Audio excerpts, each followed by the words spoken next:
Así de pie vamos a leer la palabra del Señor y voy a invitarle a abrir su Biblia, hermano, en el Evangelio según San Marcos. Alabado sea el Señor, capítulo 5. Gloria a Dios para siempre. Puesto en pie para leer reverentemente la palabra del Señor. Puestos en pie para honrar la lectura de la palabra de Dios. Puestos en pie, amén, amados, para leer la Sagrada Escritura, capítulo 5, versículo 20. Quiero que leamos este versículo en el nombre del Padre y del Hijo y del Espíritu Santo. Amén. Verso 20 dice así, amada iglesia. Y se fue y comenzó a publicar en Decápolis cuán grandes cosas había hecho Jesús con él, y todos se maravillaban. Aleluya. Y se fue y comenzó a publicar en Decápolis cuán grandes cosas había hecho Jesús con él, y todos se maravillaban. Oremos al Señor, hermanos, que el Señor nos bendiga y nos hable a través de su santa palabra. Oremos con reverencia, amados. Les invito a orar a todos. Padre, en el nombre de Jesucristo, estamos delante de tu presencia en esta escuela dominical. Te damos gracias en este culto misionero por todo lo que se ha presentado en la oración, en la alabanza y en esta exhortación preciosa a la obra misionera, al servicio en la obra del Señor, a evangelizar, a ganar almas para Cristo, a llevar el amor y la salvación de Dios a las almas de muchos que no te han conocido todavía. Oh Dios, pon ese glorioso sentir en cada uno de nosotros.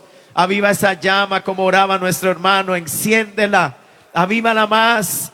Abre nuestros ojos espirituales para ver, para mirar como tú miras, para sentir como tú sientes, oh Jehová Dios nuestro. Y lleva esta obra adelante. Levanta misioneros, levanta predicadores del evangelio. Levántanos como iglesia aquí y en el mundo entero, en esta hora difícil y final de la humanidad, para proclamar el santo evangelio de Cristo. Ayúdanos, Padre soberano, y ahora bendícenos al meditar en tu santa palabra. Habla a nuestros corazones y a la gran necesidad que hay en nuestras vidas esta mañana, de levantarnos, de orar y de llevar el evangelio. Háblanos, Padre amado, en lo que veamos, en lo que escudriñemos en tu santa palabra. Enséñanos, Espíritu Santo, obra en nuestros corazones y edifícanos conforme a tu voluntad, Padre amado, para llevar tu glorioso evangelio a las almas perdidas. Avívanos, oh Dios, toma nuestra mente, oh Espíritu Santo, y nuestro corazón, y enséñanos tu verdad. Te lo pedimos dándote gracias en el nombre de Jesús nuestro Señor. Amén y amén. Pueden tomar asiento, amada iglesia del Señor. Estemos atentos a la palabra, gloria a Dios. Bien, mis amados hermanos, hoy es un culto misionero. He leído este versículo en el Evangelio según San Marcos. Créame que no estaba pensando predicar esto que he sentido compartir. Era otro tema que quería continuar hoy, pero el culto ha estado tan hermoso, hermano. Y cuando escuchamos este llamado, esta exhortación en el Señor a llevar el mensaje de Dios a las almas perdidas, pues nuestros corazones se emocionan, hermanos, y muchos pensamientos vienen a nuestra mente, a nuestro corazón. Es verdad que los tiempos han pasado, es verdad que los tiempos han cambiado mucho. Ayer podríamos percibir algo de eso mientras compartíamos la palabra, y de pronto alguien se oponía y se acercaba para decirme: oiga, usted está hablando en un lenguaje discriminatorio, usted está hablando palabras ofensivas, está hablando de pecado, de pecadores, y aquí hay niños presentes, eso los puede ofender. Mira la mentalidad del hombre moderno, del hombre de este siglo, alabado sea el Señor. Sencillamente porque se declara a través de la palabra lo que Dios dice que es pecado, porque no somos ni siquiera nosotros los que estamos diciendo esto es pecado, sino que Dios ya lo ha dicho antes de nosotros, está escrito en su palabra. Él es el que a través de su palabra declara qué es pecado, alabado sea el Señor, qué es el pecado y cuáles son las prácticas pecaminosas con nombre propio, llámese adulterio, llámese fornicación, llámese homosexualismo, llámese lesbianismo, llámese robo, hurto, homicidio, mentira, calumnia, tantas que se pueden enumerar, que son manifestaciones del pecado en la vida del hombre, son manifestaciones de la naturaleza pecaminosa del ser humano. El hombre es pecador por naturaleza. Entonces, cuando uno habla a una sociedad que se ha corrompido y que ya se ha acostumbrado a otra teoría o mensaje, un mensaje humanista que nuestros niños absorben hoy día desde pequeños en las escuelas, porque solamente eso es lo que ellos escuchan y solamente eso es lo que allí les hablan. Es algo muy organizado, es algo mundial, es una línea de pensamiento global. El hombre moderno, alabado sea el Señor, con su nueva interpretación de la vida y del pecado. Es más, la palabra pecado para ellos es áspera, es obsoleta, es anticuada, está llamada a desaparecer. Esa es la exaltación del hombre, la exaltación del humanismo, en donde el hombre llega a ser Dios para sí mismo y el verdadero Dios no existe, no hay lugar para él, y mucho menos para su palabra, mucho menos para sus verdades absolutas, mucho menos para la moral, las altas demandas de la moral cristiana. Entendamos que como iglesia a ese mundo hostil y a esa manera de pensar es que nos enfrentamos cada vez que salimos a las calles y hablamos la palabra y proclamamos el evangelio públicamente. Con todo, hermano, en la misericordia y providencia de Dios, todavía en medio de esa multitud de gentes que nos escuchan, hay vidas como las que mencionaba nuestro hermano Juan David ayer, que oyen y que dicen: yo quiero que me hablen de eso, y que cuando escuchan mencionar a Dios y su palabra y su salvación, su amor, su misericordia, son sensibles. Dios las toca, alabado sea el Señor, y empiezan a llorar. Una expresión de esa sensibilidad interna, de ese momento que está atravesando un alma que necesita a Dios y que quiere que se le hable de Dios, tiene sed de Dios, alabado sea el Señor. Y a esos son los que nosotros estamos llamados a rescatar, si puedo usar esa palabra, porque aunque no todos creerán, si hay algunos que creerán, alabado sea el Señor. Y no podemos guardar silencio porque el mundo se muestre hostil, porque la sociedad hoy se haya corrompido de tal manera que se burla de los valores cristianos. En otras palabras, se burla de Dios, se burla de su palabra, alabado sea el Señor. Yo me ponía a pensar cuando este hombre me dijo estas palabras. Yo pensé un momento y dije: pero ¿cómo puede ser ofensivo al ser humano lo que Dios dice? Alabado sea el Señor. ¿No comprende este hombre que lo que yo acabo de declarar no es otra cosa que el mensaje de Dios? ¿Y acaso se nos prohíbe hablar y declarar lo que Dios dice? Hemos de obedecer a Dios antes que a los hombres, alabado sea el Señor. No es nuestro propio mensaje creado o inventado por nosotros con el fin de ofender o de contradecir las aptitudes y costumbres de una sociedad perversa, sino que más bien queremos hablar el mensaje de Dios. Se usa la palabra discriminar, y usted sabe, amados hermanos, que ese término discriminar se utiliza para cuando se hace diferencia, se discierne una diferencia, vamos a decir, lo que hay entre dos cosas. Alabado sea el nombre del Señor. Y amados hermanos, Dios hace diferencia entre el que le sirve y el que no le sirve. Dios hace diferencia entre el que es de Dios y el que no es de Dios. Dios hace diferencia entre el que es santo y entre el que ama el pecado. Dios discierne. Dios no tiene su boca cerrada. Dios habla, Dios sigue hablando. Dios no teme hablarle al mundo y decirle al pecador su condición y su necesidad de arrepentimiento. Y es más, amados hermanos, es una extensión de la misericordia de Dios, porque en verdad Dios en su misericordia lo que no quiere es que el hombre se pierda, sino que proceda al arrepentimiento y sea salvo. Alguien en los Estados Unidos le escribió a un pastor americano que habló y declaró bíblicamente el grave pecado del homosexualismo, como se alaba y se exalta hoy día por una generación corrompida y depravada, sin Dios. Y le escribía, alabado sea el Señor, declarando sus palabras como un mensaje de odio, Y el pastor le respondía: antes es un mensaje de amor, porque yo les estoy hablando la verdad de Dios, la verdad que los salva y que los va a librar de la condenación que les espera. Mensaje de odio sería quedarme callado y decirles: sigan adelante, todo está bien. Así Dios los ama y así serán recibidos en el cielo, que entre otras cosas sería engañar al pecador, sería mentirle, sería como decirle de una forma disimulada: sigue de cabeza hacia el infierno, sigue por tu camino de pecado y de condenación y todo te irá bien. Eso es una mentira. Pero hermano, ¿a quién de nosotros en nuestra naturaleza humana le gusta que se nos declare la verdad? Sobre todo cuando la verdad muestra la fealdad que hay en nosotros, muestra la maldad que hay en nosotros, muestra el pecado que hay en nosotros.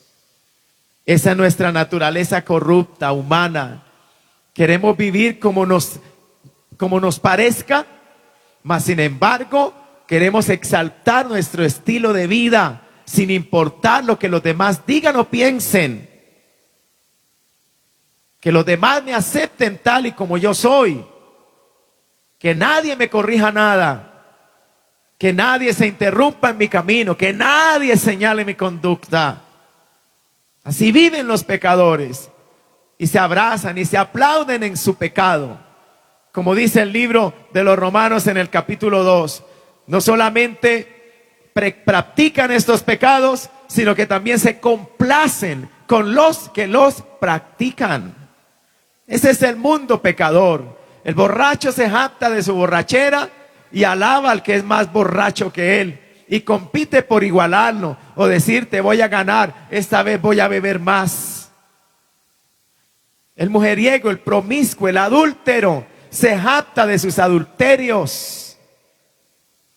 Así es el pecador, de sus robos, de sus mentiras, de su malvada astucia para hacerle daño al prójimo. Se jacta.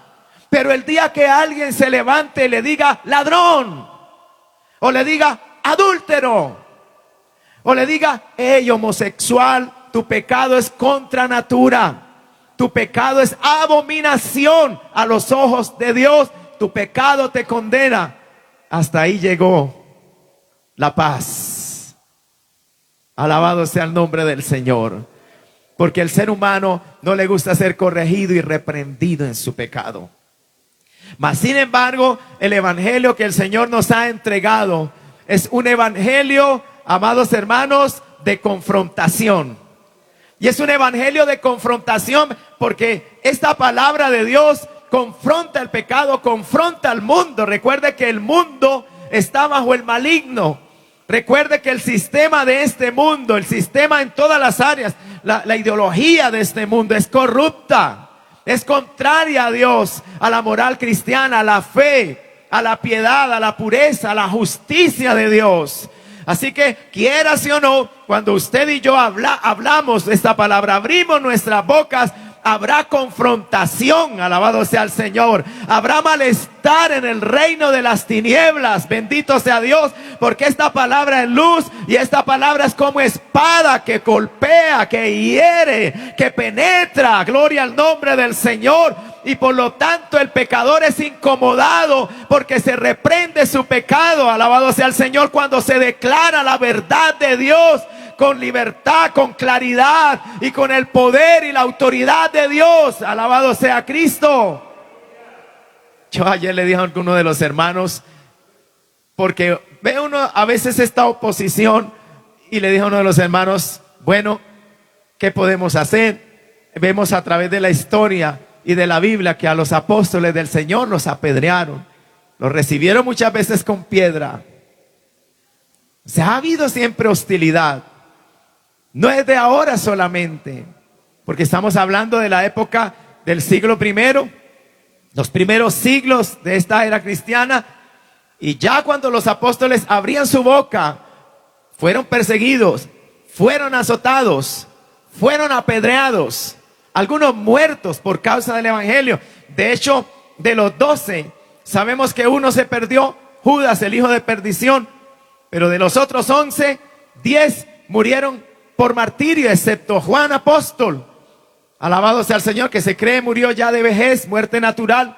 Pero los otros todos murieron como mártires en manos de hombres y mujeres enemigos del evangelio, que odiaban a Dios y por lo tanto odiaban el mensaje que estos hombres predicaban. Nosotros no podemos jamás esperar que el mundo nos aplauda, que el mundo celebre cuando tú y yo abrimos la boca y hablamos con fidelidad el texto de la Escritura. La verdad de Dios sea proclamada y sea conocida en toda la tierra. Alabado sea el Señor. No podemos esperar que el mundo nos aplauda. No podemos esperar que el diablo aplauda cuando el evangelio es predicado. Alabado sea el Señor. Gloria a Cristo para siempre. Pero hermanos, meditaba eso. Algo más que pensé fue, este hombre llama ofensivo a lo que Dios dice. ¿No es acaso más ofensivo ver a hombres y mujeres hoy día hasta públicamente en las calles prostituyéndose, corrompiéndose delante de los ojos de la sociedad? No importa si hay niños, si son adultos, si son viejos, si son jóvenes, y muchas veces favorecidos por las leyes de una sociedad corrupta. Eso sí que es ofensivo. Es ofensivo a Dios. Es ofensivo a la moral. Es ofensivo a la santidad, a la piedad, a las buenas costumbres. Eso sí que corrompe. Eso sí que es un pésimo, un mal ejemplo para nuestra niñez. Alabado sea el Señor. Y sabe, hermano, ¿qué otra cosa meditaba yo ahora? El hermano dijo algo y es verdad. La iglesia duerme y la iglesia calla. ¿Y cuál ha sido el efecto de que la iglesia calle? Que el mal crece, el mal progresa. Porque en las naciones, cuando el evangelio fue predicado con poder y autoridad y la iglesia del Señor se levantó, sabemos, hermano, que hubo naciones enteras que fueron visitadas por poderosos avivamientos. Hablo de naciones enteras, hablo de ciudades enteras que luego de que el evangelio fue predicado hubo conversiones masivas. Mire usted nada más en el libro de los Hechos capítulo 8 cuando Felipe predica a Samaria, está hablando de una ciudad. Dice que toda la ciudad estaba conmovida viendo las señales y milagros que Felipe hacía en el nombre del Señor y que muchos hombres y mujeres creían y se bautizaban. Hablo de una ciudad, no de un barrio, ni siquiera de un grupo reunido en un templo. Hablo de toda una ciudad, alabado sea el Señor. Y si usted ve y examina el libro de los Hechos, usted va a ver que hubo ciudades donde predicó Pablo, que dice en uno de sus pasajes, el libro de los Hechos, que a la mañana siguiente toda la ciudad se agolpó para oír la palabra de Dios. Habla de otra ciudad como la ciudad de Éfeso, que cuando Pablo predicó el evangelio, hombres y mujeres traían libros de hechicería y de brujería y los quemaban en el parque central de esa ciudad, en la plaza central. ¿No es eso un avivamiento? ¿No trae eso un verdadero cambio a la vida del individuo, pero también colectivamente a una sociedad? Pero la iglesia ha callado, y cuando la iglesia ha dejado de salir y de hablar el evangelio por años, mira cómo el mal ha progresado. Es como cuando se deja de cuidar un campo y se descuida por meses y años, y luego usted observa quizás ese pasto, ese césped bien ordenado, ese cultivo, esa plantación bien labrada, bien cuidada, pero ahora usted observa y es un desastre. La maleza por todas partes, los animales ocultos porque la vegetación es muy alta, y no se ve orden, no se ve belleza, aunque es el mismo campo, pero fue descuidado por mucho tiempo. Y tristemente, amada iglesia, estamos viviendo tiempos así, alabado sea el Señor. Hace unos días atrás escuchaba de un pastor en los Estados Unidos que decía solemnemente: no culpen a nuestros políticos, por el estado moral de nuestra nación. No culpen a un partido político, no culpen a fulano, a sutano, culpen a la iglesia. Culpen a sus ministros. Porque el sagrado mensaje de Dios se ha perdido en los altares de nuestras iglesias. Se ha apagado el mensaje y la llama de Dios, y así se ha apagado en los corazones de su pueblo. La iglesia ha caído, la iglesia ha menguado, la iglesia ha cerrado su boca y el mal ha crecido en la sociedad.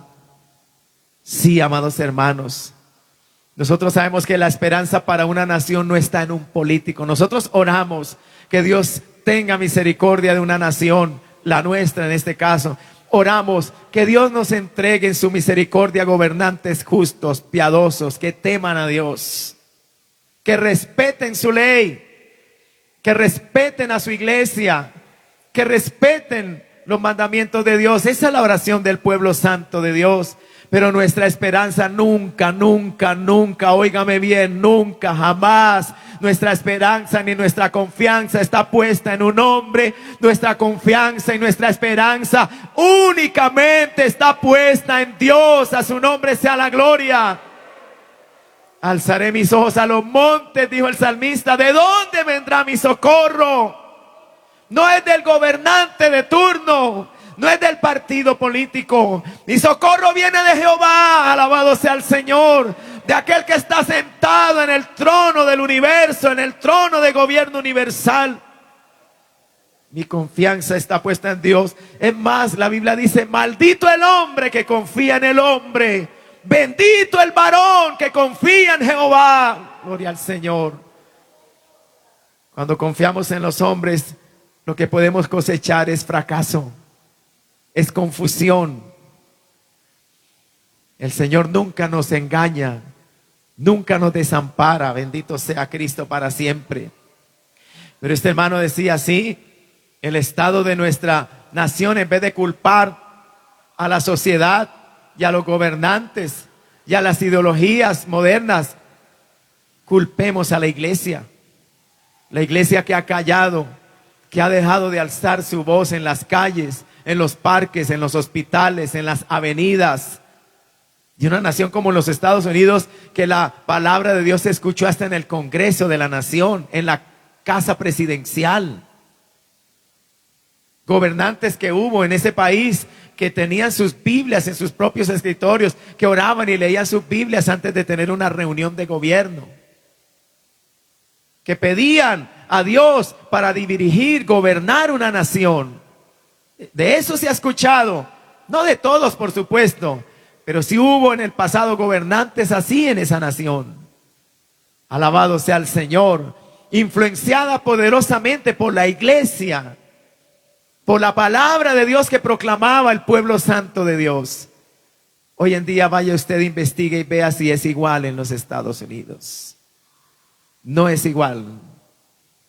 Y el gobernante de turno aprueba y apoya públicamente todas las corrupciones modernas que hoy quieren legalizar, que son actos depravados, pecados abominables delante del Señor. Él los aprueba y a veces los proclaman desde la casa de gobierno y ponen sus símbolos allí, indicando: apoyamos esta corrupción.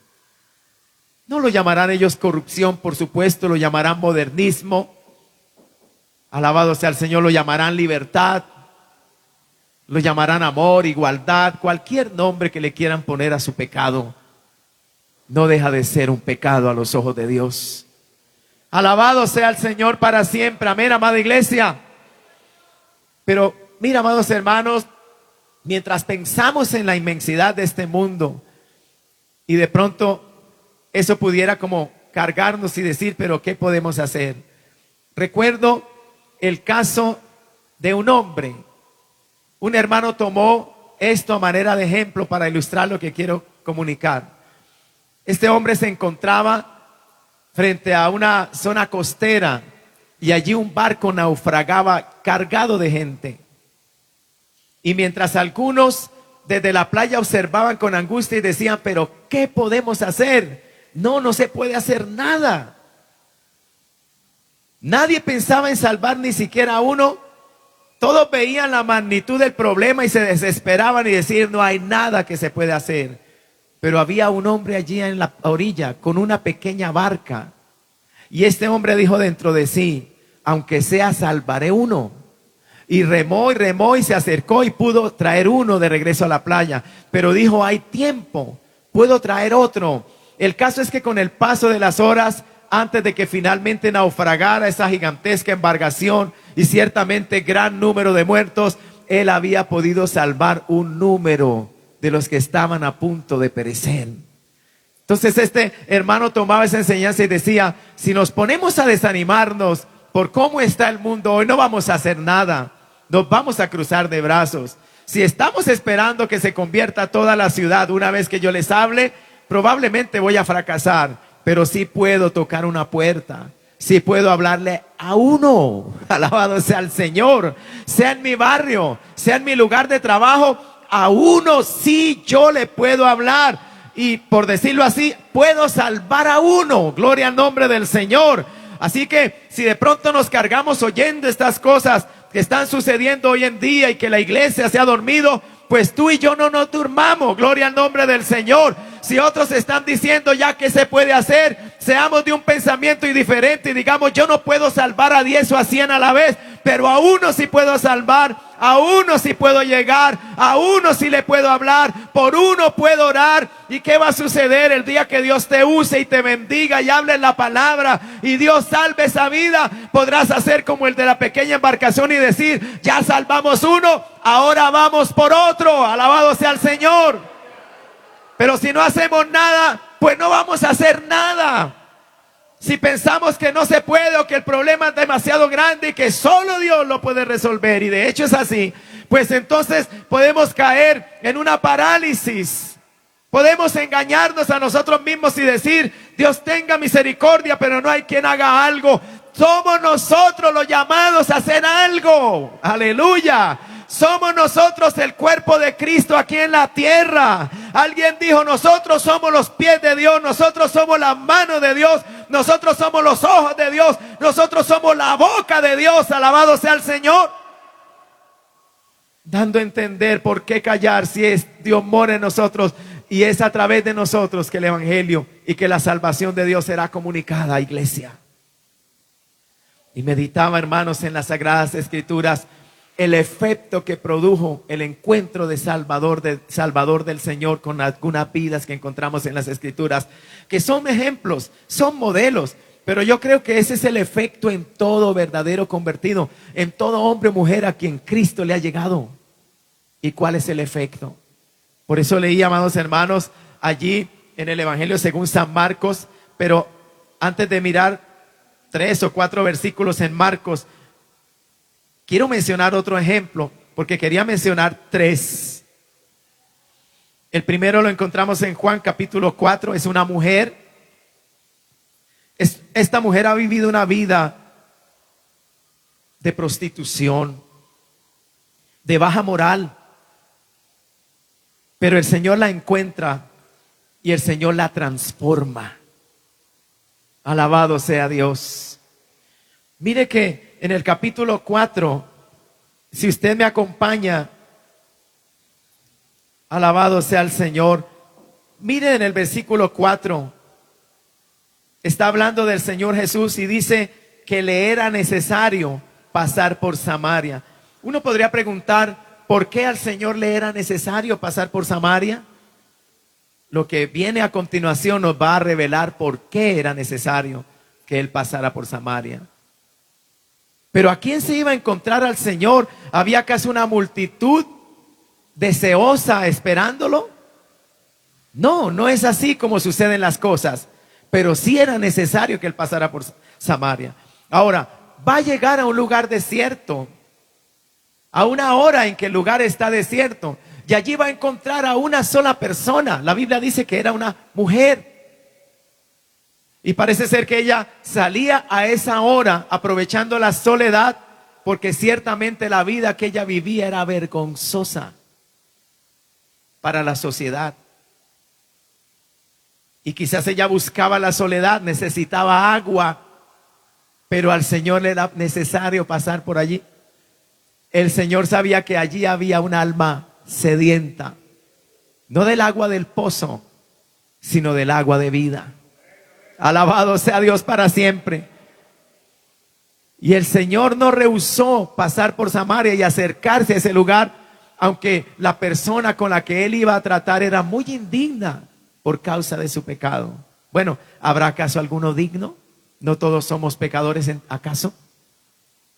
Pero mira cómo la sociedad a veces categoriza. Y ciertamente hay pecados más graves y más escandalosos. Sí, los hay.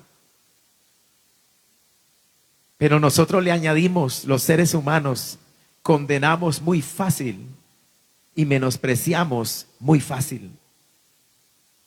Pero mira, amado hermano, claro que por supuesto, repito, era un pecado digno de condenar. Y a veces, hermanos, la conciencia colectiva de una sociedad condena el pecado.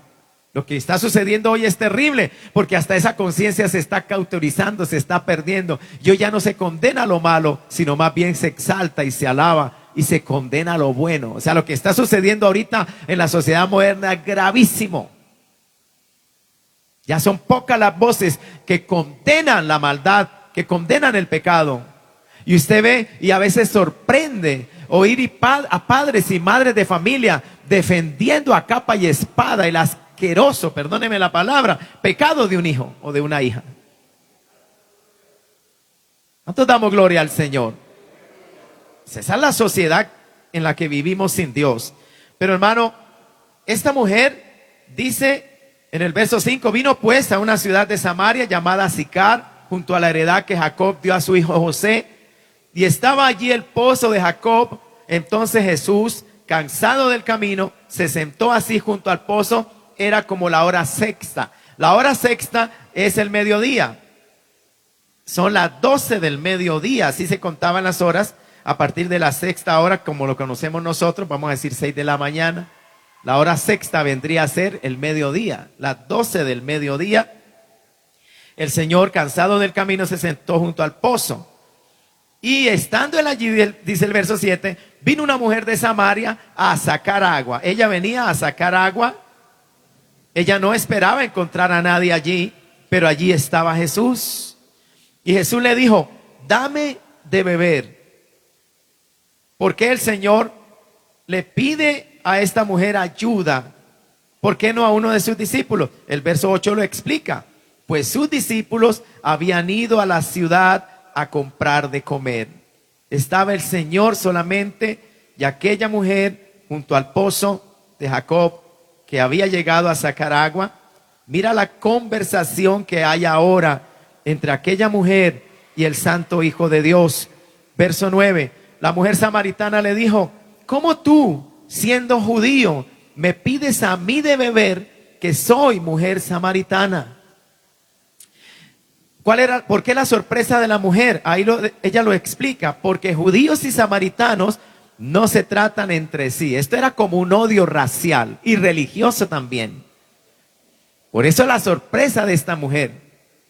¿Cómo un judío se dirige a mí siendo samaritana? Hay una hostilidad, hay enemistad entre nosotros, entre los dos pueblos. Era algo conocido en aquel momento de la historia de estas dos naciones o de estos dos pueblos. Alabado sea el Señor. Sigamos leyendo lo que dice la palabra, verso 10. Respondió Jesús y le dijo, si conocieras el don de Dios y quién es el que te dice, dame de beber, tú le pedirías y él te daría agua viva. Yo creo que estas palabras captan la atención de la mujer, porque esas palabras son un poco misteriosas. Si tú conocieras el don de Dios y quién es el que te dice, dame de beber, tú le pedirías y él te daría agua viva. Estas palabras impactan el pensamiento de esta mujer. Ahora, él le acaba de hablar de agua viva.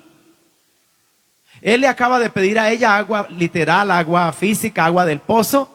Ahora él le ofrece a ella agua viva y dice que él es el que se la puede dar.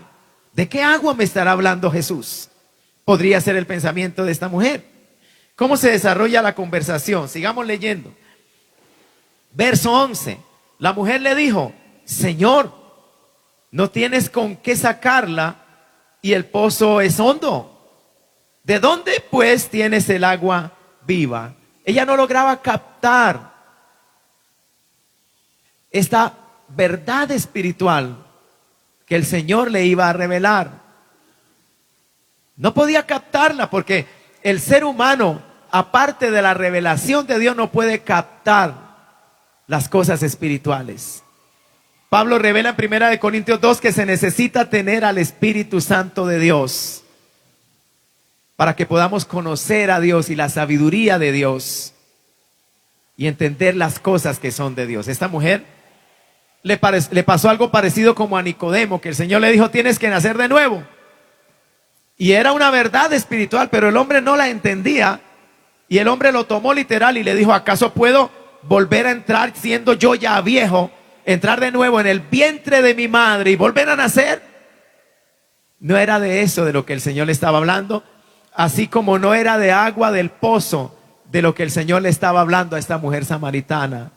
Le estaba hablando del agua viva que solamente el Señor puede proveer y que sacia la sed, no física, esa que usted tal vez tiene en esta mañana porque el día es caluroso, sino la sed del alma.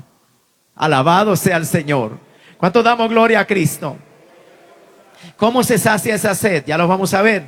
Pero mire, hermano, pero esta mujer sigue razonando y en el verso 12, mira hacia dónde van sus razonamientos. Dice: ¿acaso eres tú mayor que nuestro padre Jacob, que nos dio este pozo, del cual bebieron él, sus hijos y sus ganados?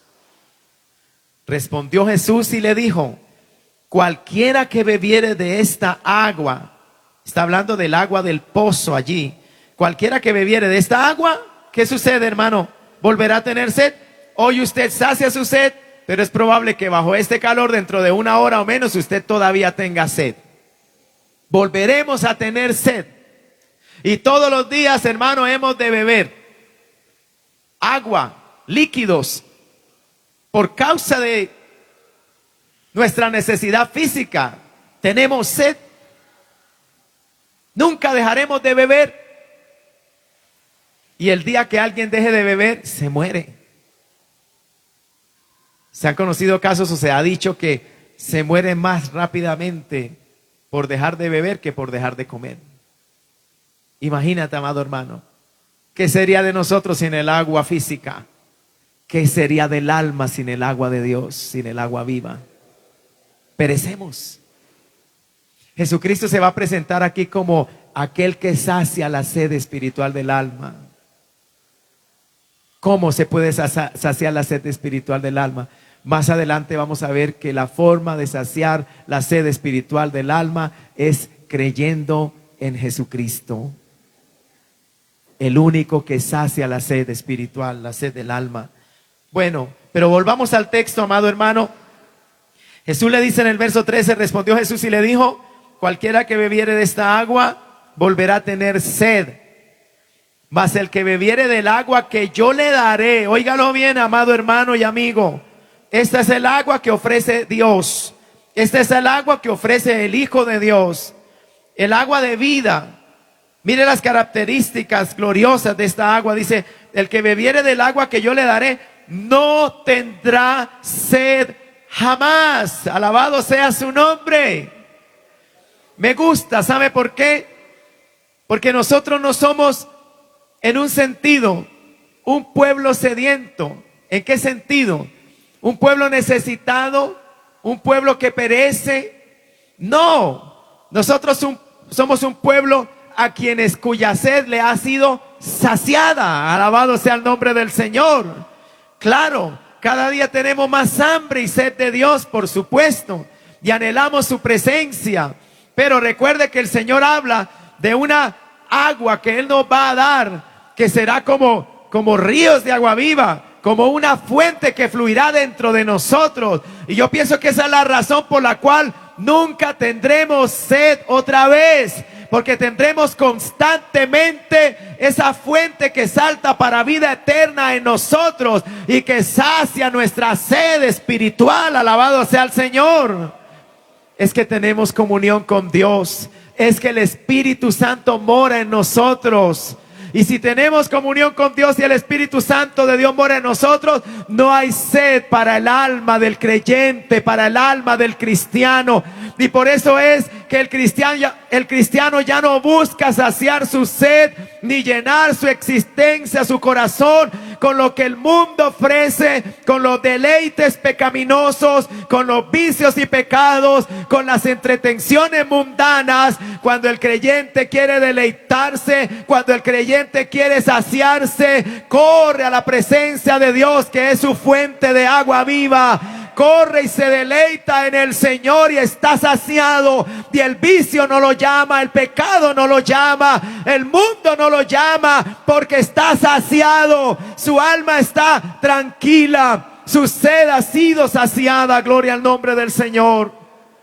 Y los creyentes sabemos que eso solamente proviene de Dios. Cuando tu alma se ha sentido angustiada, cuando nuestra alma se ha sentido vacía y seca, ¿a dónde corremos si no es a la presencia de Dios?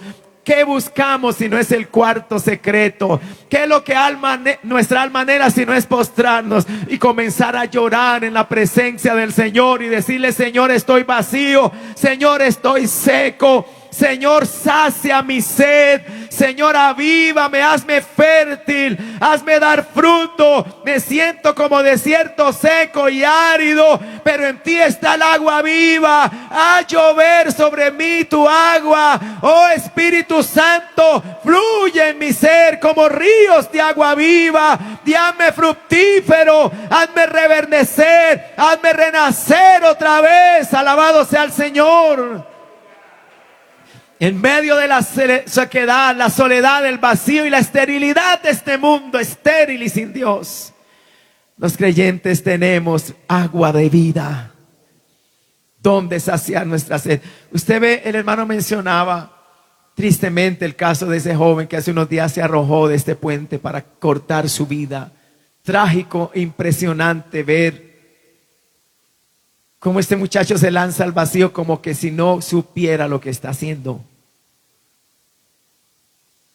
Como si para él fuera arrojarse desde 1 metro de alto, algo así, sin pensarlo siquiera.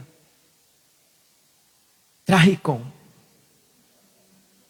Pero muchas veces los seres humanos buscan esas vías de escape, si puedo llamarlo de esta manera, al sufrimiento, a la angustia, a la desesperación que hay en ellos, pero buscan mal. Buscan escapar en su ignorancia, sin saber que lo que van a enfrentar después de ese paso que dan es peor. Porque la Biblia habla claramente de que hay vida después de la muerte. Nosotros no morimos con la muerte física. Morimos en el sentido, la palabra muerte significa separación. Cuando la muerte física llega a mí, mi cuerpo deja de funcionar, pierde vida. ¿Qué es lo que sucede? Hay una separación. Mi cuerpo queda allí postrado, muerto, allí está el cadáver. Pero ¿y dónde estoy yo, el que vivo dentro de ese cuerpo? ¿También perecí? ¿También fue destruido o aniquilado como enseñan algunas herejías? No. Alabado sea el Señor. La persona, el alma, esa persona sigue existiendo. Y por eso es que los que mueren en Cristo esperan un día su cuerpo de resurrección, su cuerpo glorificado. Y los que murieron sin Cristo van a un lugar donde experimentarán tormento. Y para experimentar tormento se necesita existir, seguir existiendo, aunque el cuerpo haya perecido hace 10, 100 años. Amén, amada iglesia. Y sabe que los perdidos en el infierno también tendrán cuerpo.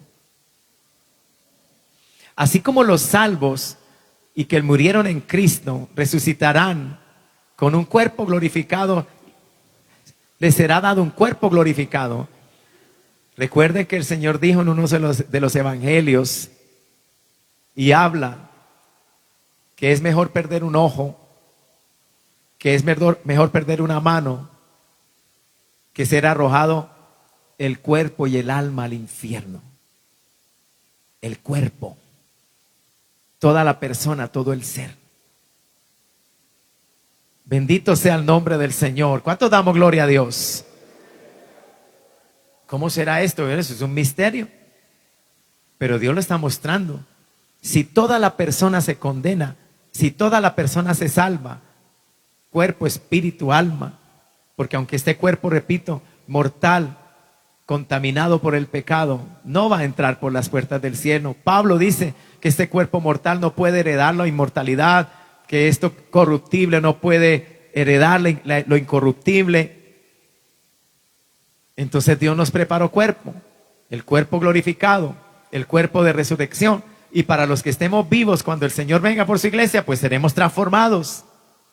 No será con este mismo cuerpo que vamos a subir, será con un cuerpo nuevo, glorificado.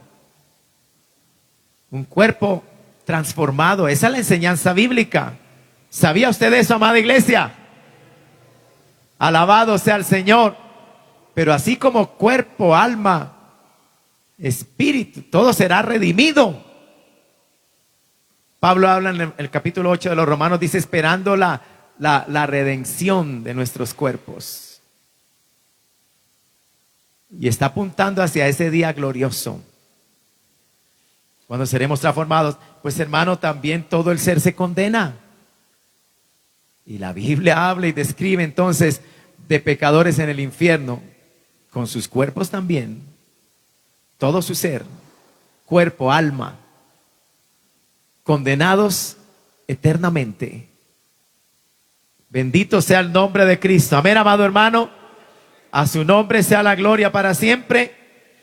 Pero estamos hablando, amados hermanos, en esta mañana de cómo, mire, y estas realidades es lindo recordarlas y repasarlas, porque precisamente de eso se trata también cuando se sale a predicar el evangelio. Hay un mundo perdido y sin esperanza, que perecerá si el evangelio no les es predicado. Y nosotros tenemos la palabra de vida, la palabra que salve, que transforma. La palabra de Dios que, habiendo obrado en sus corazones por el poder del Espíritu Santo, los transformará, los salvará, para que también ellos puedan heredar el cielo que Dios ha prometido a los que son de Él. Entonces esa es la encomienda para el cristiano también. Hay un pueblo perdido, hay almas sin Dios, sin esperanza. Tarde o temprano perecerán en su pecado y se condenarán. Y nosotros tenemos el mensaje que los salva, que los libra de la condenación, que puede cambiar su destino, por decirlo así. Por lo tanto, no hemos de callar. Por lo tanto, no hemos de guardar silencio. Y voy a ir culminando, hermano, con este ejemplo de la samaritana, porque yo dije antes que este encuentro del Señor con la vida de esta mujer también iba a mencionar al endemoniado gadareno y también iba a mencionar al apóstol Pablo, porque usted encuentra en sus historias que ese encuentro con el Señor que los salvó generó algo en sus vidas, produjo algo, y ya le voy a decir a dónde es que quiero llegar. Pero siga conmigo donde estamos en Juan capítulo 4, en el versículo 14. El Señor sigue diciendo: mas el que bebiere del agua que yo le daré no tendrá sed jamás, sino que el agua que yo le daré será en él una fuente de agua que salte para vida eterna. No habrá sed jamás, no habrá sed jamás, no tendrá sed jamás. ¿Por qué? El Señor dice: porque el agua que yo le daré será en él, repito, una fuente de agua que salte para vida eterna. ¿Cómo podemos vivir sedientos cuando en nosotros mismos hay una fuente de agua? Alabado sea el Señor, de agua viva. Verso 15, la mujer le dijo: Señor, dame esa agua para que no tenga yo sed, ni venga aquí a sacarla. Qué tremendo. Esta mujer le pide al Señor: Señor, yo quiero esa agua. ¿Cuáles son las condiciones? ¿Cuáles son los requisitos? ¿Cómo puedo obtenerla? Y ahora el Señor la va a confrontar con su realidad. ¿Sabe que cuando el Señor nos salva, hermanos, primero el Espíritu Santo nos convence de nuestro pecado? Porque si no nos convence de nuestro pecado, ¿quién busca ser salvo? ¿Pedir perdón de qué? Si cómo yo vivo y cómo yo hago, a nadie le importa y a nadie le debe importar. Y para mí esto no es pecado, dice el pecador soberbio. Sí es pecado, pero él es un soberbio y es un necio y es un ciego y es un esclavo del pecado y del diablo, porque el Dios de este siglo ha entenebrecido su entendimiento para que no le resplandezca la luz del evangelio. Es ciego. Él no ve más allá de sus narices. Él no ve las realidades eternas. Le necesita ser iluminado, que le sean abiertos sus ojos para ver que está al borde del abismo, que está por caer en un abismo de destrucción, y él no lo sabía. Pero ahora Dios le quita la venda y él grita ¡ay! Y dice: Dios, perdóname, ten misericordia de mí. No sabía que era un pecador. Muchos lo saben, pero no lo creen, ni lo sienten. No se arrepienten ni se avergüenzan de su pecado. Y se jactan de su pecado. Por eso cuando el Espíritu Santo llega, hace una obra gloriosa. Porque un pecador empedernido que negaba su pecado, y ahora verlo a los pies de Cristo llorando y diciendo: Dios, he sido un sucio pecador, pero diciéndolo de adentro, llorando porque siente dolor, pidiendo y creyendo que el Señor es el único que lo puede perdonar y salvar. Esa es una obra de gracia, esa es una obra de salvación. Eso no sale de nosotros, eso viene de Dios. Si saliera de nosotros, cualquiera en cualquier momento lo haría. Pero usted sabe cómo cuesta que un pecador venga a los pies de Cristo.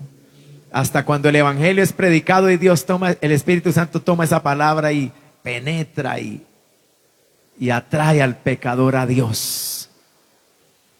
Como decía el hermano, y uno se goza viendo a un alma llorar, recibiendo la palabra necesitada. Y uno se goza porque uno entiende y dice: no soy yo, es el Señor el que está obrando en esta vida. Y Él me está dando el privilegio de verlo con mis propios ojos. Y eso nos anima y nos llena de gozo. Volvieron los 70 con gozo, dice la palabra. Los apóstoles predicaron, en ocasiones recibieron piedra, pero cuando regresaban, volvían con gozo, declarando las grandes cosas que Dios había hecho con ellos. Alabado sea el Señor. Porque predicar el evangelio nos llena de satisfacción, nos llena de gozo. Así haya momentos de hostilidad y momentos de menosprecio y de insulto, pero nos llena de gozo la presencia de Dios, nos llena de gozo el Espíritu Santo, nos llena de gozo hablar la palabra de Dios, la salvación de Dios, nos llena de gozo. Alabado sea el Señor, el alma nos llena de gozo. ¿Cómo se sentirá de sucio el pecador cuando habla sus impurezas y sus maldades? Mire que un cristiano que deja deslizar alguna palabra incorrecta con sus labios, cuánto le duele y se siente manchado y sucio, porque no es ya su naturaleza. Cuánto mancha y contamina el lenguaje sucio y pecaminoso de este mundo, pero cuánto nos llena de gozo y nos santifica declarar la verdad de Dios al mundo pecador. Alabado sea Dios para siempre, amada iglesia. Esas son las bendiciones de llevar la palabra de Dios. Mire, ¿por qué mencioné esta convicción que trae el Espíritu Santo? Porque es que esta mujer le dice: dame de beber, dame esa agua. ¿Y qué es lo que el Señor le responde? Es como si el Señor le dijera: ¿quieres verdaderamente beber de esta agua? Ok, vamos a hacer lo siguiente: ve y llama a tu marido y ven acá. ¿Sabía el Señor algo acerca de la vida de esta mujer? Alabado sea el Señor. ¿Por qué específicamente le dice: llama a tu marido? Primero vamos a arreglar este asunto de tu pecado, hija. Primero vamos a clarificar qué es tu vida.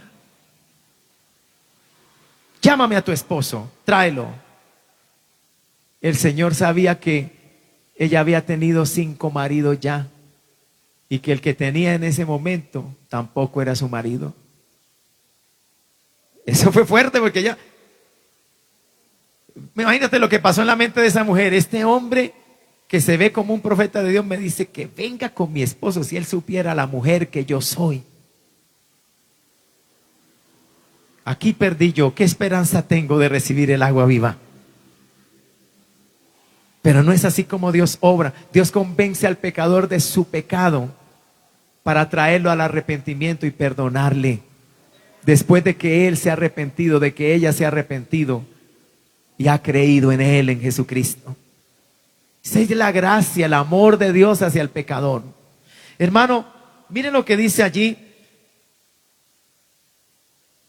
Respondió la mujer, verso 17, y dijo: no tengo marido. Pero eso fue todo lo que ella respondió. ¿Cómo nos cuesta a nosotros los seres humanos confesar nuestro pecado? ¡Qué vergonzoso es! No nos gusta soportar la culpa y la vergüenza de nuestro pecado. Queremos minimizarlo. Por eso hay mucho, hoy en día se utiliza el término, eso fue un error. No fue un error, fue un pecado grosero. No fue un error. Llámalo por lo que es, pecado. Y si es un adulterio, llámalo adulterio. Y si es una fornicación, llámalo fornicación. Es que se oye tan feo, pero ese es su nombre. Y si de verdad estás arrepentido,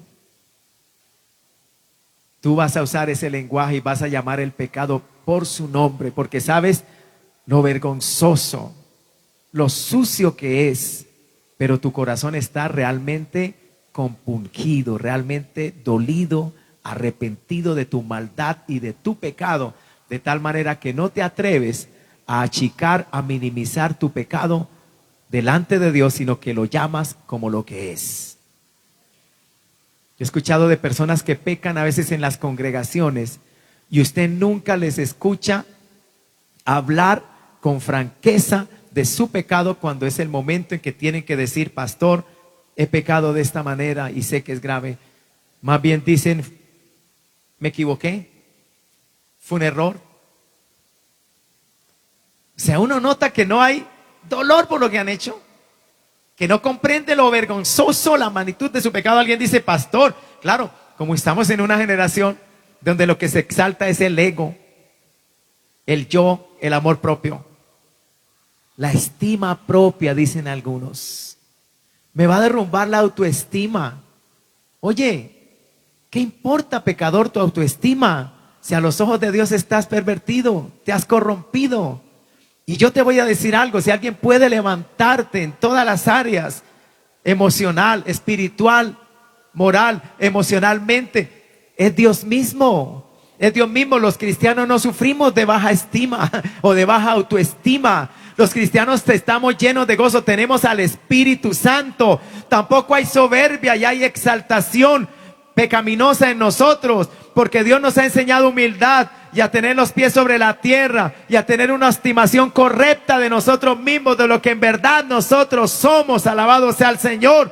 Más cuando nos comparamos ante la majestad de Dios, tenemos que humillarnos y reconocer que no somos nada, que somos polvo. Pero no, eso es baja autoestima, no. Eso es humillarse ante el santo y perfecto y todopoderoso Dios, delante del cual todas las criaturas deberían humillarse con temor reverente para darle gloria. ¿Y no es acaso el que se humilla el que será levantado? Levantado no por las lenguas de los hombres, no por los comentarios de los hombres, levantados por la mano del Dios santo y todopoderoso. Alabado sea el Señor. Pero usted sabe el lenguaje que utiliza la sociedad actual, el pensamiento moderno, y eso es lo que prevalece en las mentes de la sociedad en la que vivimos. Una sociedad sin Dios, que no tiene conocimiento de Dios y que no conoce la palabra de Dios y usa esa terminología. Y a veces usted oye cristianos tomando la terminología del mundo y trayéndola a su vida cristiana y hablando en términos que ni son bíblicos. ¿Cuántos bendecimos al Señor? Yo diría a esos hermanos: ¿dónde están tus maestros? ¿Dónde están tus enseñadores? No son los pastores y maestros de las iglesias del Señor. Aunque es triste, a veces hay pastores y maestros en iglesias enseñando más psicología y filosofía que la palabra de Dios. Los altares y los púlpitos de las iglesias no son para filosofía ni para psicología, es para la palabra de Dios. Alabado sea el Señor. Mira, amado hermano, para concluir, siga conmigo en el versículo 17. Respondió la mujer y dijo: no tengo marido. Jesús le dijo: bien has dicho, no tengo marido, porque 5 maridos has tenido. Mire cómo el Señor lo sabe todo. No podemos ocultar nada delante del Señor. 5 maridos has tenido, y el que ahora tienes no es tu marido. Esto has dicho con verdad. Mire la reacción, la respuesta de la mujer. Le dijo la mujer: Señor, me parece que tú eres profeta. Alabado sea el Señor. Las palabras del Señor, hermano, impactaron a esta mujer. Él reveló su vida así, sin él conocerla. Y la respuesta de ella es: me parece que tú eres profeta. ¿Cómo conoces tú mi vida? Pero sigamos leyendo, amados hermanos, verso 20. Nuestros padres adoraron en este monte, y vosotros decís que en Jerusalén es el lugar donde se debe adorar. Jesús le dijo: mujer, créeme que la hora viene cuando ni en este monte ni en Jerusalén adoraréis al Padre. Vosotros adoráis lo que no sabéis. Nosotros adoramos lo que sabemos, porque la salvación viene de los judíos. O sea, ellos han recibido la revelación verdadera de Dios y saben cuál es el Dios verdadero y cómo se adora al Dios verdadero. El Señor le dice: ustedes adoran lo que no saben, nosotros adoramos lo que sabemos, porque la salvación viene de los judíos. Mas la hora viene, y ahora es, cuando los verdaderos adoradores adorarán al Padre en espíritu y en verdad, porque también el Padre tales adoradores busca que le adoren. Aleluya. Dios es espíritu, y los que le adoran en espíritu y en verdad es necesario que adoren. Oiga, hermano, ya no importa si está en Jerusalén o en Samaria, en cualquier lugar del globo terráqueo hemos de adorar a Dios, no por lugar geográfico, sino en espíritu y en verdad. Ya no importa el lugar geográfico. Alguien dice: ay, yo quisiera ir a Jerusalén a adorar, porque allí fue la tierra del Señor, dicen algunos. Hermano, aquí puedes adorar ya y ahora al mismo Dios, al mismo Salvador, al mismo Señor. Aquí puedes tener ya y tienes ya comunión con Dios. Por supuesto, si alguien puede ir a gozarse y recordar la historia del ministerio terrenal del Señor y ver lugares, gloria a Dios. Pero no significa que solo en Jerusalén se puede adorar o sentir la presencia de Dios, o solamente allí Dios me va a hablar. ¿Cómo vas a decir eso a un cristiano? El Señor dice que la hora viene y ahora es cuando los verdaderos adoradores adorarán. No menciona ni Jerusalén ni Samaria, sino dice en espíritu y en verdad, donde quiera que te encuentres, porque el Espíritu Santo mora en el corazón del creyente. Alabado sea Dios. Mire, hermano, también dice, gloria al Señor, verso 24: Dios es espíritu, y los que le adoran en espíritu y en verdad es necesario que adoren. Le dijo la mujer: sé que ha de venir el Mesías. Mira cómo ya los pensamientos de esta mujer han ido como evolucionando. Mira ya en este momento el pensamiento, el concepto que ella tiene acerca de aquel que le está hablando. Ella dice: sé que ha de venir el Mesías, llamado el Cristo. Cuando Él venga, nos declarará todas las cosas.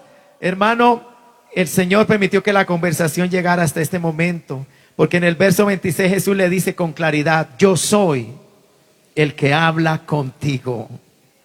A su nombre sea la gloria para siempre. Ella dice: sé que ha de venir el Mesías, llamado el Cristo. Algo estaba sobrecogiendo el corazón de esta mujer. Es que algo pasa cuando estamos en la presencia del Señor Jesús. Y para este momento ella está pensando en el Mesías, en el Cristo que había de venir. Algo durante la conversación y en el lenguaje que el Señor ha empleado algo ha estado sucediendo en esta mujer y ella ha empezado a dirigir sus pensamientos así. Ahora ella está pensando en el Mesías, en el Cristo.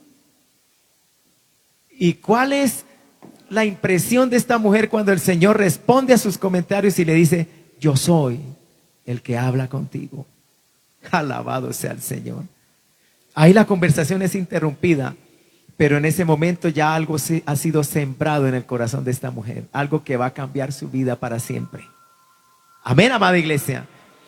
Algo que va a cambiar su vida para siempre. Ella ha tenido un encuentro personal con el Mesías, el Cristo, el Salvador de su pueblo. Y la evidencia de que algo marca la vida de esa mujer en este momento es lo que va a suceder a continuación. Y por eso yo les decía cuando inicié esta palabra que estamos compartiendo, meditando en lo que sucede cuando Cristo llega a la vida de una persona. Hay algo que sucede, que se viene a manifestar, que es resultado de que yo tuve un encuentro con Él, que Él llegó a mi vida. Hay una manera en que hay algo que va a suceder que yo encuentro en la vida de la samaritana, también lo podemos ver en el gadareno, también lo podemos ver en Pablo y en todos, amados hermanos, porque ellos son modelos, alabado sea el Señor, ejemplos en la Biblia. Pero mira, amado hermano, terminemos de leer estos versículos. Verso 27, allí hay una interrupción. Después de que el Señor le dice: yo soy el que habla contigo.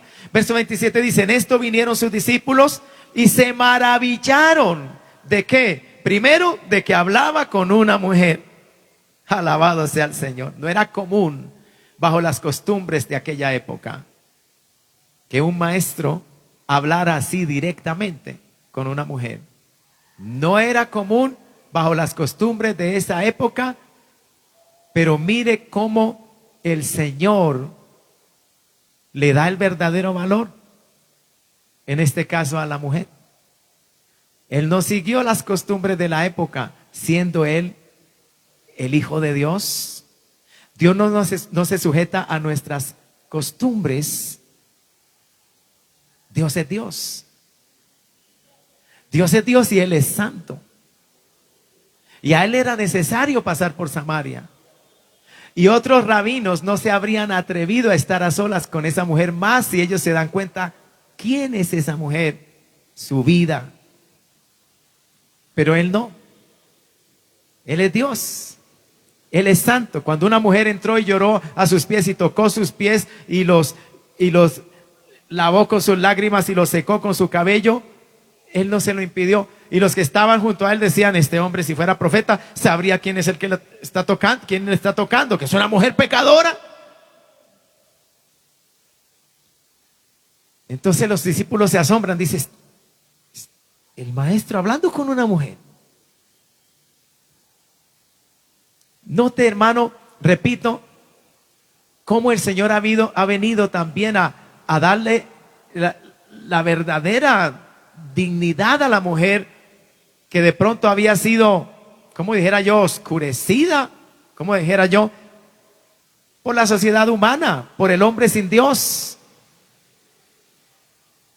Él le está revelando a una mujer, y de una vida tal como se describe, una de las verdades más profundas de las Sagradas Escrituras. No fue una predicación a 5,000 ni a 10,000, había solo una mujer.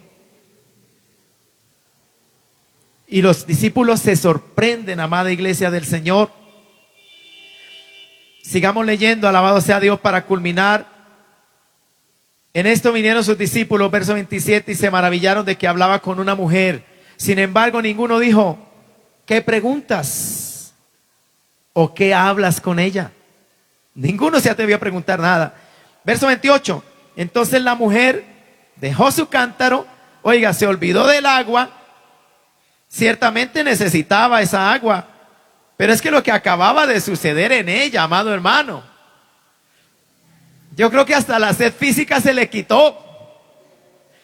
Algo pasó en ella, porque ella buscó esa hora del día, buscó la soledad, un lugar donde ella sabía: nadie estará allí para molestarme, nadie estará allí para verme. Yo llevo una vida de pecado muy notorio, así que voy en la soledad. Pero ahora, amados hermanos, con el sacrificio, el esfuerzo, a plena luz del sol, llevar agua que necesito, hasta se olvidó del cántaro, dejó el cántaro. Algo había sucedido en la vida de esta mujer. algo había conmocionado todo su ser.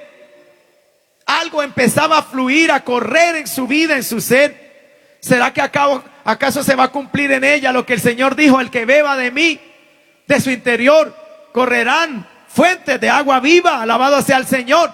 Y yo creo que sí, porque ahora esta mujer ya no va sedienta. Ya no va sedienta espiritualmente. Ha conocido al Mesías.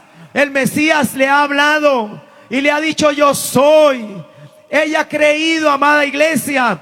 Ella ha creído, alabado sea el Señor. Y ahora algo está sucediendo en su ser interior. Ahora su sed está siendo saciada. Ahora la fuente está en ella. Y yo creo que esa fuente está en ella porque cuando llega a la ciudad empieza a vertir de esa fuente, empieza a derramar de esa agua de vida sobre los habitantes que la observan asombrados. Y ella les dice: oigan, yo encontré allí a uno, ¿no será este el Cristo? Él me ha dicho toda mi vida. Y los hombres son impactados. Yo creo que reciben también esa agua. Un toque de esa agua en la experiencia notable de una mujer que ahora ellos observan cambiada, transformada, diferente. Alabado sea el Señor. Hay convicción en su hablar. Es genuino. Algo ha sucedido en la vida de esta mujer. Y todos salen. Vamos a ver quién es. Alabado sea el Señor. Pero síganme en la Biblia. En su Biblia, léalo textualmente. Verso 28. Entonces la mujer dejó su cántaro y fue a la ciudad y dijo a los hombres: venid, ved a un hombre que me ha dicho todo cuanto he hecho. ¿No será este el Cristo? Entonces salieron de la ciudad y vinieron a él. Entre tanto los discípulos le rogaban diciendo: Rabí, come. Él les dijo: yo tengo una comida que comer que vosotros no sabéis. Entonces los discípulos decían unos a otros: ¿le habrá traído alguien de comer? Jesús les dijo: mi comida es que haga la voluntad del que me envió y que acabe su obra. ¿No decís vosotros: aún faltan 4 meses para que llegue la siega? He aquí os digo: alzad vuestros ojos, iglesia, alzad vuestros ojos y mirad los campos, porque ya están blancos para la siega. Alabado sea el Señor. Y el que siega recibe salario y recoge fruto para vida eterna, para que el que siembra goce juntamente con el que siega.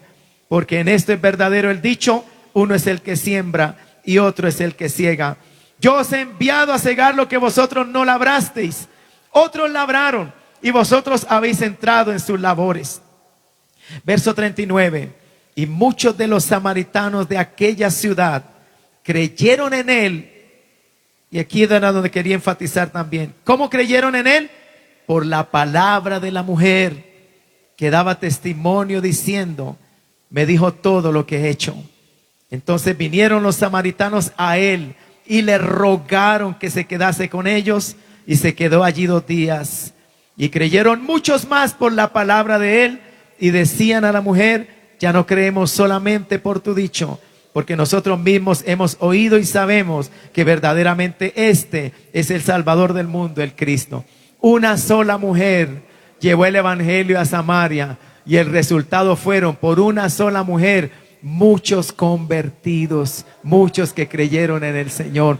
¿Cuántos damos gloria a Dios? Iglesia, y eso era lo que quería resaltar hoy, que cuando Cristo llega, algo sucede, y lo quería enfocar en esto de compartir el evangelio, porque esta mujer no se quedó callada. Una mujer que temía ser vista quizás en público, porque su vida era vergonzosa, ahora en público le habla a los hombres de la ciudad que la conocían, y cuando ellos la oyen hablar y hablar del Cristo, algo hay en ella nuevo, algo en ella impacta, porque ahora todos corren a Cristo. Regresan creyendo y le dicen: ya no creemos solamente por tu dicho, ahora creemos verdaderamente que este es el Cristo. Alabado sea el Señor.